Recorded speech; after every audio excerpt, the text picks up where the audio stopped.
पश्चिम बंगाल में सियालदह जाने वाली कंचनजंगा एक्सप्रेस सोमवार को सुबह न्यू जलपाईगुड़ी के पास एक मालगाड़ी से टकरा गई। हादसा सुबह करीब 9 बजे का है। अगरतला से आ रही 13,174 Kanchenjunga express new Jalpaiguri station के पास रंगापानी के पास खड़ी थी।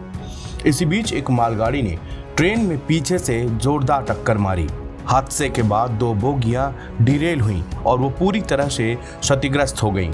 हादसे की जो तस्वीर सामने आई है उसमें साफ दिख रहा है कि ट्रेन के 2 डिब्बे लगभग पूरी तरह से ढह गए हैं। ट्रेन हादसा इतना भयावह था कि आवाजें दूर दूर तक सुनाई दी। स्थानीय लोग बचाव कार्य में जुट गए। फंसे यात्रियों को निकालने का काम शुरू हुआ।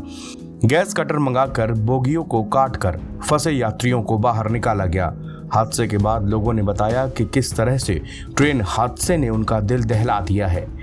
मौके पर पहुंचे एक स्थानीय नागरिक ने बताया कि वह खेतों पर काम कर रहा था, तभी एक तेज आवाज सुनाई देती है। वह कुछ समझ पाता कि चीखें भी सुनाई देने लगी। वह रेलवे ट्रैक की तरफ भागा तो दृश्य देखकर घबरा गया। उसके साथ ही कई और स्थानीय लोग वहां पर पहले से पहुंच चुके थे। अन्य यात्रियों के साथ मिलकर उन लोगों ने रेस्क्यू काम शुरू किया। ट्रेन में सवार एक यात्री ने बताया कि सुबह का लगभग 9 बजा था। वह ट्रेन के अंदर था और हल्की नींद में था। यात्री ने बताया कि तभी ट्रेन को तेज का झटका लगा और भीषण आवाज आई। इसी के साथ चीख पुकार भी मचने लगी। मैं भी बोगी से उतरकर पीछे की ओर भागा। तब तक साफ हो गया था कि ट्रेन हादसा हुआ है।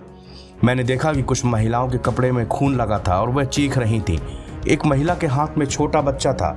अपनी मां को रोता देखकर बच्चा भी लगातार रोए जा रहा था। मैं कबाड़ जैसी हो चुकी बोगियों के बीच झांक कर देखने लगा कि कहीं कोई और फंसा तो नहीं है। एक दूसरा यात्री बताता है, मैं ट्रेन के अंदर था, B1 कोच में बैठा था, तभी तेज का झटका लगा। मेरा सर बोगी से टकराया। सब रो रहे थे। मैं भी बाहर आया, घबरा गया। मेरी बोगी में सब लोग सेफ थे, लेकिन पीछे लोगों की मौत हो चुकी थी। मुझे कुछ समझ नहीं आ रहा था। हम आपस में हादसे को लेकर बात कर रहे थे कि थोड़ी देर बाद मेरे घर वालों का फ़ोन आया। मैंने उन्हें बताया कि मैं पूरी तरह सुरक्षित हूँ। एक अन्य यात्री ने बताया कि वह मेरे आगे बोगी से निकलकर पीछे गए तो देखा कि एक बोगी ट्रेन की दूसरी बोगी के ऊपर चढ़ी थी। यह मंजर इतना भयावह था कि देखकर दिल दहल गया। एक बोगी के ऊपर दूसरी बोगी चढ़ चुकी थी।